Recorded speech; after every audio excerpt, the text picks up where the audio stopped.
하나님께서 오늘 우리에게 주시는 말씀은 열왕기상 1장 38절에서 40절의 말씀입니다.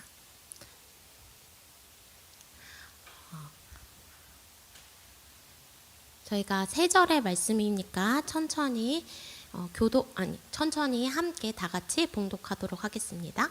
시작.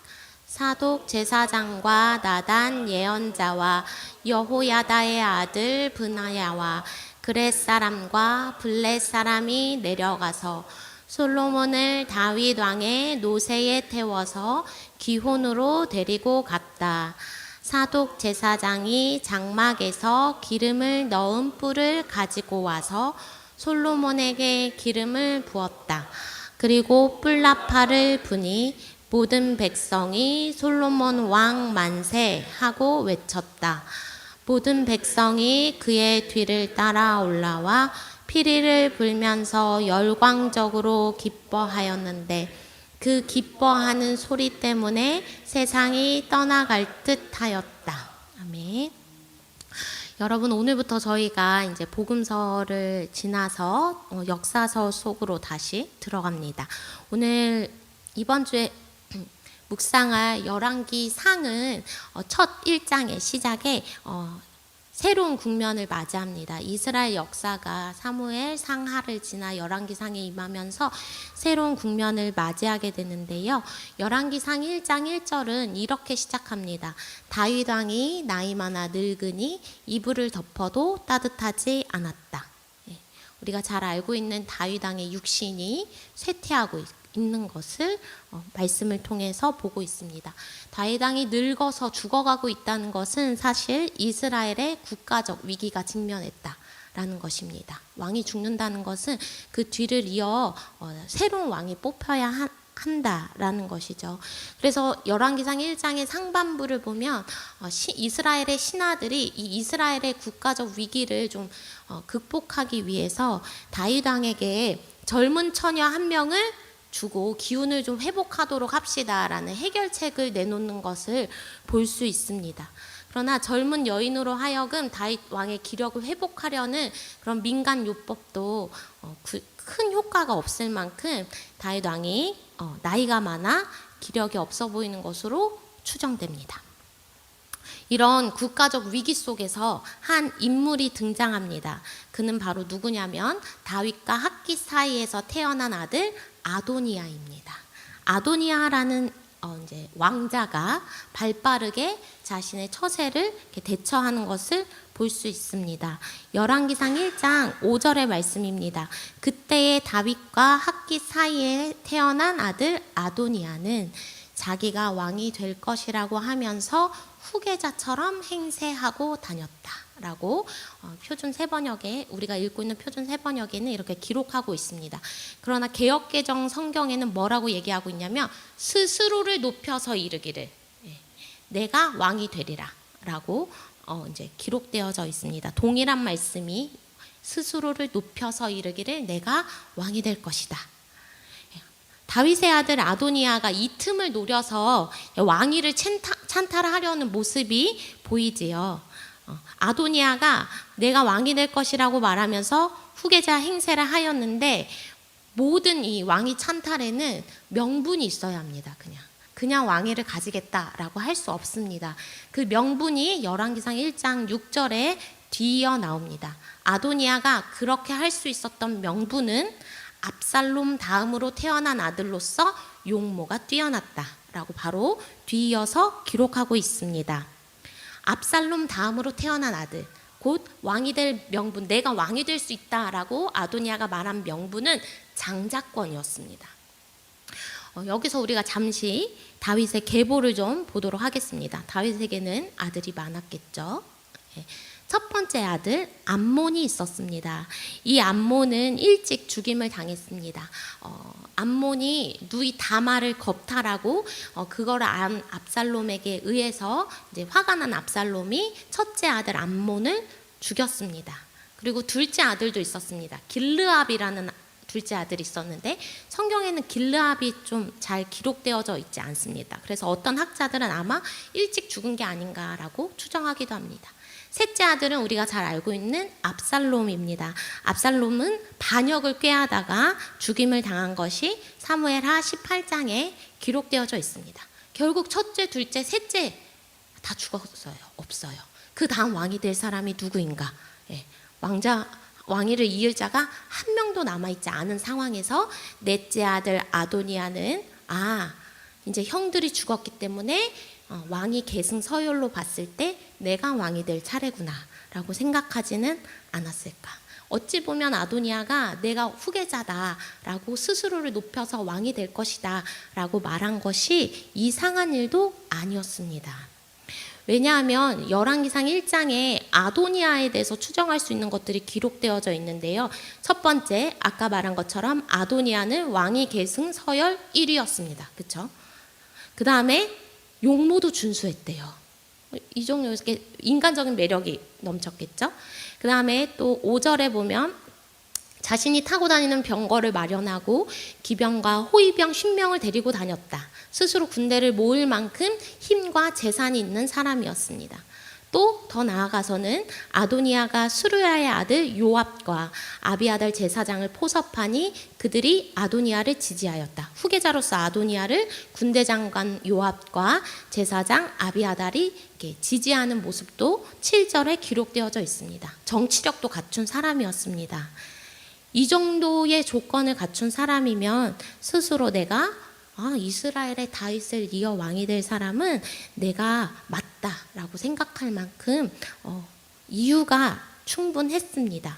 그래서 아도니아는 아마도 5절의 말씀처럼 스스로를 높였다라고 기록되어 있는지도 모르겠습니다.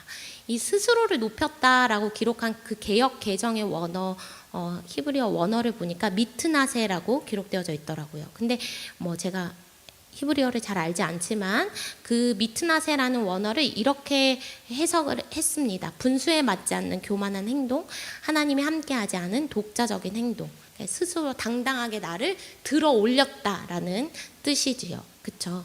그러니까는 아도니아는 결국 왕이 되려고 한 것은 하나님이 함께하지 않은 독자적인 행동이었습니다. 스스로를 높였다는 것이. 아도니아의 선택에, 내가 왕이 되겠다라는 아도니아 선택에는 하나님이 없었습니다. 그렇다면 이제 우리가 질문을 해볼 수 있을 것입니다. 왜 아도니아가 왕이 되면 안 되지? 그 다음 왕의, 이스라엘의 다음 왕의 아도니아가 될 수 없나? 스스로 왕위를 가질 수 없나? 우리가 여러분이 지금까지 이스라엘의 1대, 2대, 3대 왕 정도는 우리가 잘 알고 있어요. 그렇죠? 분열되면서는 헷갈려도 1대, 2대, 3대 왕을 선택한 것, 그 왕이 어떻게 세워졌느냐를 보면 이스라엘의 왕은 하나님이 세우셨구나 라는 것을 우리가 발견할 수 있습니다. 우리가 잘 알고 있는 1대, 2대, 3대 왕 사울, 다윗, 솔로몬이 어떻게 왕위로 세워졌는지에 대해서 잠깐 동안 말씀의 장면들을 찾아보고 우리가 공통점을 좀 발견해 보도록 하겠습니다. 첫 번째, 하나님이 사울을 왕으로 세우셨을 때에 기록된 말씀입니다. 사무엘이 사울을 보았을 때 주님께서 그에게 말씀하셨다. 이 젊은이가 내가 너에게 말한 바로 그 사람이다. 이 사람이 나의 백성을 다스릴 것이다. 하나님이 지명하시지요. 그래서 사무엘이 기름병을 가져다가 사울의 머리에 붓고 그에게 입을 맞춘 다음에 주님께서 그대에게 주님의 소유이신 이 백성을 다스릴 영도자로 세우셨습니다. 라고 사무엘이 말합니다. 이렇게 기름병에 가져다가 기름을 부었을 때 어떤 일이 일어났는가? 사울이 사무엘을 떠나려고 몸을 돌이켰을 때 하나님이 사울에게 새 마음을 주셨다라고 기록되어져 있습니다. 2대 왕 다윗을 세울 때의 모습입니다. 베들레헴 사람 이새에게로 가라. 내가 이미 그의 아들 가운데서 왕이 될 사람을 한 명 골라 놓았다. 그랬을 때 사무엘이 기름이 담긴 뿔병을 들고 그의 형들이 둘러선 가운데 다윗에게 기름을 부었다. 그때 어떤 일이 일어났을까요? 그러자 주님의 영이 그날부터 계속 다윗을 감동시켰다. 사무엘은 거기에서 떠나 라마로 돌아갔다. 세 번째, 이스라엘의 3대 왕 솔로몬을 왕으로 세울 때의 이야기입니다. 이 말씀은 역대상 22장에 있는 말씀인데요. 성전을 건축하려는 다윗에게 하나님이 이렇게 말씀하셨다라고 이제 솔로몬에게 들려주는 장면입니다. 그가 사는 날 동안 내가 이스라엘에 평화와 안정을 줄 것이다. 그가 내 이름을 위하여 성전을 건축할 것이다. 그는 내 아들이 되고 나는 그의 아버지가 되어 이스라엘을 다스리는 그 왕위가 영원히 흔들리지 않고 튼튼히 서게 해줄 것이다. 하나님이 솔로몬을 선택하셨다 라고 하시죠. 그리고 오늘 우리가 읽은 말씀과 같이 사독 제사장이 장막에서 기름 넣은 뿔을 가지고 와서 솔로몬에게 기름을 붓는 장면이 나옵니다. 그 다음에 어떤 일이 일어났을까요? 성경 우리가 추정할 수 있습니다. 왕위를 받고 난 솔로몬이 기브온에서 제일 유명한 산당이 있었으므로 왕은 늘 그곳에 가서 제사를 드렸습니다. 그리고 하나님께 지혜를 달라고 간구하자 주님께서 솔로몬이 이렇게 청한 것에 대해서 마음에 들어 하셨습니다. 솔로몬이 왕이 기름 부음을 받고 하나님께 예배를 드리고 왕으로서 겸손하게 듣는 마음을 구하는 것, 지혜를 구하는 것, 그것이 하나님의 마음에 합하다라는 기록이 계속적으로 나오고 있습니다. 여러분 혹시 공통점을 찾으셨나요?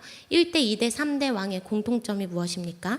첫 번째, 하나님이 직접 사람을 부르셨습니다. 이 사람이 이스라엘의 지도자가 될 것이다. 이스라엘의 주인이 하나님이시기 때문에 이스라엘을 세우시고 이스라엘을 빚어가시고 이스라엘을 이끌어 가시는 분이 하나님이시기 때문에 다른 사람에게 왕을 선택할 권한이 있는 것이 아니라 주권자 되신 하나님께서 직접 왕을 선택하셨습니다. 두 번째는 왕으로 세워진 자에게 기름을 부었습니다. 아도니아가 스스로 기름을 붓지 않았죠. 그렇죠? 기름을 부었다는 것은 공식적으로 하나님에 의해 세움 받았다. 통치가 이제 이양된다라는 이런 대관식과 같은 장면이 1대, 2대, 3대의 왕에 거쳐서 계속 나옵니다. 이스라엘 백성의 통치자로서의 권위가 주어졌다라는 모습을 하나님이 이제 기본적으로 만 백성에게 보여주시는 장면이 동일하게 나옵니다. 그리고 세 번째, 직접 왕으로 세워지고 기름 부은 자들은 뭔가 변화된 모습이 나옵니다.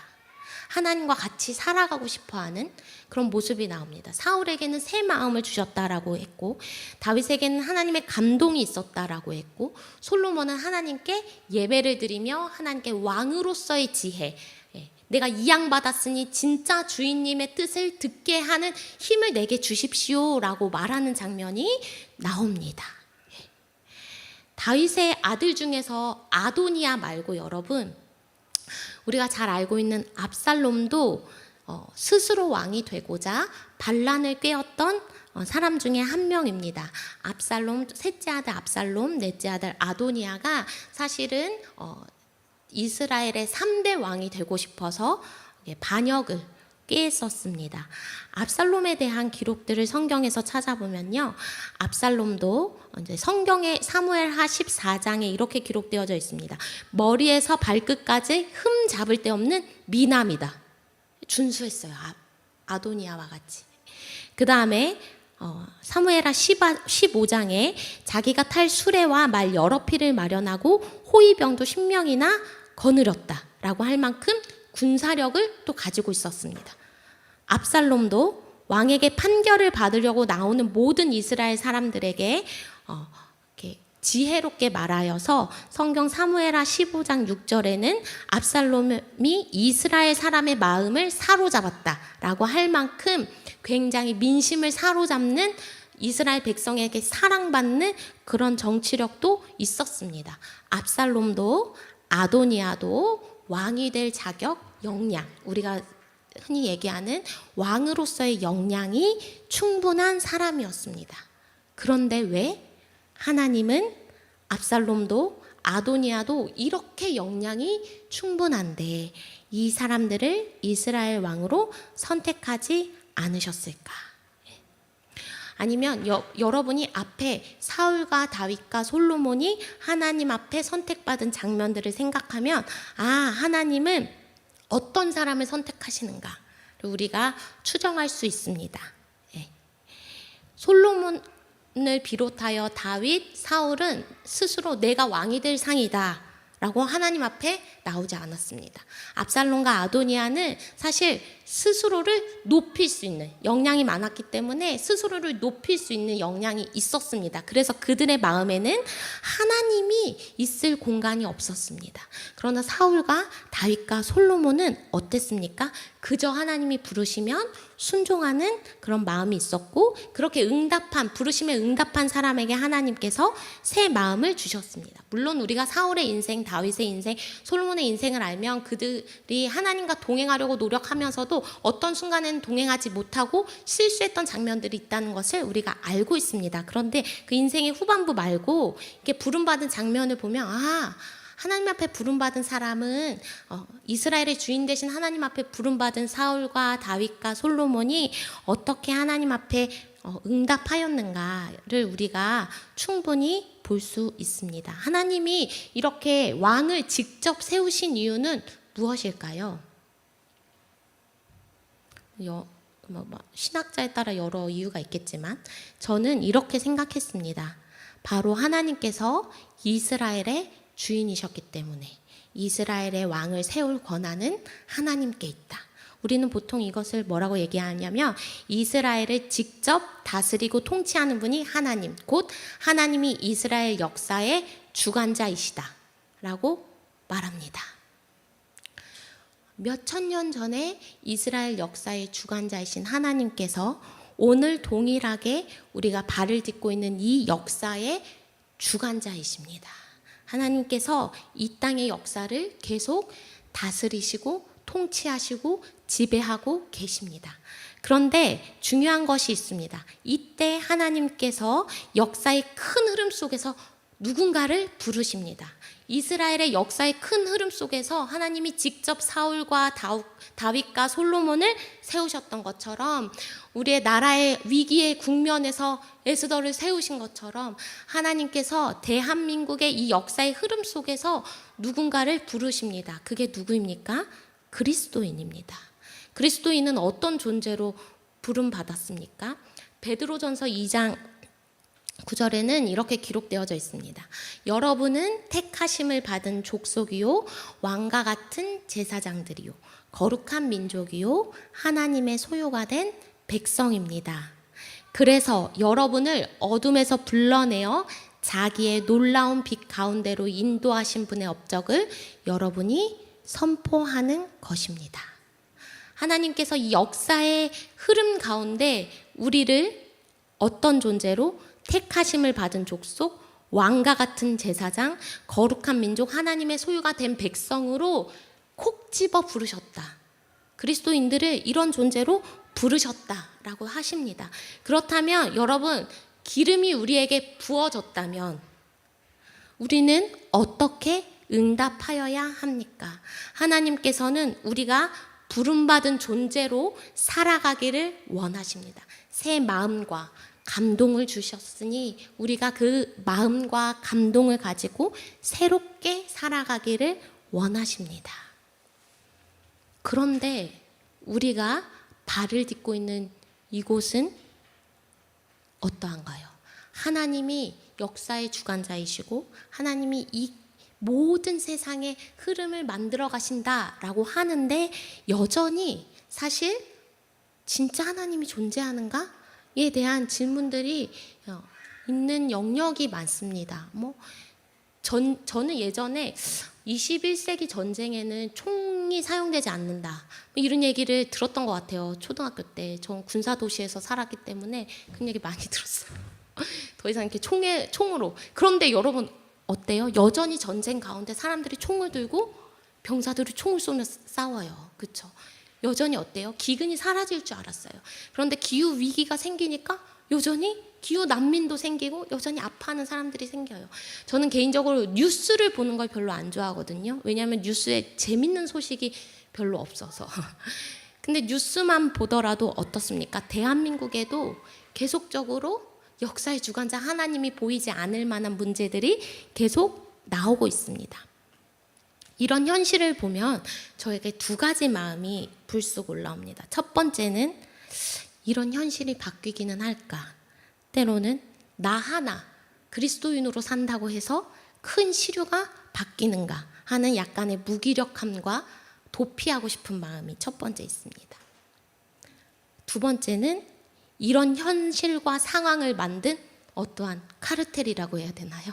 권력자들이 있을 것이다. 그것에 분노하는 마음입니다. 누가 이런 상황을 만드는가? 분노와 경멸의 마음이 제 안에 존재합니다. 그 두 가지 마음은 저로 하여금 이 상황의 문제는, 이 역사적, 이 시대의 문제는, 시대에 드러나고 있는 수많은 상황들은 내 삶과 굳이 크게 상관이 없다라는 되게 멀리 있는 문제로 만들어버리기도 합니다. 제가 최근에 읽은 책에서는 이런 상태를 아는 것과 모르는 것, 보는 것과 보이지 않는 것, 그 다음에 느끼는 것과 느끼지 않는 것 사이에서 왔다 갔다 하는 애매모호한 상태다라고 얘기하거든요. 이게 딱 저의 마음인 것 같아요. 이 땅에서 역사의 주관자이신 하나님의 뜻 안에서 제가 그리스도인으로 살고자 하는데 제가 해결할 수 없을 것 같은 거대한 문제들은 직면하면 해결할 수 없을 것 같고 보고 있으면 괴롭기 때문에 제가 계속 나와 상관없는 문제로 치부해버립니다. 그런데 진짜로 하나님이 저에게 열왕기상 1장을 통해 역사의 주관자 되신 하나님을 바라보게 하면서 하나님이 다시금 저에게 물으시는 것은 진짜 제가 발을 딛고 있는 이 땅, 이 시대의 커다란 문제들이 진짜 도회원의 개인의 삶과 상관이 없는가? 그러면 하나님이 굳이 왜 지금 나를 이곳에 부르셨는가? 왜 굳이 나를 그리스도인으로 세우셨는가? 하는 성찰적인 질문이 제 삶 앞에 다가왔습니다. 그리고 나는 그러면 하나님의 이 질문 앞에 어떻게 응답해야 할 수 있을까? 근데 해결할 수 없을 것 같고 나와 거리가 먼 되게 예를 들어 이런 문제를 생각해 볼까요? 기후 난민에 대한 문제를 생각했을 때 여러분 이 땅에서는 아직 기후 난민이 없습니다. 대한민국에서는. 그렇죠? 그래서 그 문제는 굳이 오늘 제가 이렇게 소비하고 살아가는 거와 크게 상관이 없어 보입니다. 그렇죠? 그런데 조용히 그 시대적 문제를 직면하면 제가 그것을 조용히 관망하면 어느 순간 제가 오랫동안 살아왔던 저의 경험과 그다음에 저의 신앙과 저의 고통들과 연대하게 됩니다. 아, 이것이 저 사람들의 문제가 아니고 내 삶의 경험에서도 수없이 겪어지는 문제이구나라고 결합되는 연대의 순간이 옵니다. 그러면 우리가 그렇게 연대하면 해결할 수 없을 것 같은 저 멀리 있는 시대적 문제가 나의 내면과 연대했기 때문에 제가 그제야 비로소 그 고통에 응답하고자 하는 액션을 취하는 사람이 됩니다. 저는 이것이 예수 그리스도가 말한 긍휼이라고 생각합니다. 예수님이 긍휼을 표했을 때 그저 불쌍히 여기는 동정의 마음을 넘어서 예수님의 내면의 고통과 그 시대적 사람들이 굶주리고 장애인으로 힘들어하고 사람들이 소외시키는 그 문제가 예수님의 고통과 연대하여 예수님이 비로소 긍휼의 마음으로 그 사람들의 실존적인 문제들을 해결해 주셨습니다. 그렇게 해서 제가 한편으로 그러면 내가 그렇게 나의 내면의 고통과 연대하고 있는 사회적인 문제가 있는가, 사람들이 고통받고 있는 문제가 있는가라고 생각했을 때 저에게는 사실 교육이라는 영역이 저의 긍휼의 영역입니다. 저의 애통의 영역입니다. 한국에서 모든 사람들이 모든 사람까지는 아니더라도 웬만한 사람들이 대학 입시에 대해서 찬성하느냐라고 했을 때 저는 사실은 이런 평가 방식을 부정하는 사람 중에 한 명입니다. 하나님이 지율이 지후만 하더라도 다른 색깔과 다른 속도와 다른 빛깔로 빚으셨는데 한 학년에 수십 명의 아이들을 소수점 단위로 하나의 평가 기준으로 한 줄을 세워서 이만큼은 이 대학에 선발하고 이만큼은 배제하는 평가 방식에 대해서 저는 반대합니다. 하나님은 모든 사람에게 부르심을 주셨고 각자의 부르심을 자신의 재능과 연결하여 사는 삶이 부르심에 응답하는 삶이다. 그것이 하나님의 교육의 방식이다라고 생각합니다. 그런데 한국 교육은 20년 넘게 저에게 계속 선발하고 배제하는 것이 맞다. 소유하기 위해서 배운 지식을 소유하는 것이다. 그래서 지식을 소유하는 사람이 더 큰 힘을 가진다라고 저에게 말했습니다. 그런데 제가 하나님의 교육을 배우다 보니 내가 소유해서 더 큰 힘을 가지기 위해서 배우는 것이 아니라 이웃을 사랑하기 위해서 공부하는 것이구나. 안다는 것은 사랑하는 것이구나. 하나님은 인격적이고 참여적이고 관계적인 삶을 원하시는구나 라는 것을 배웠습니다.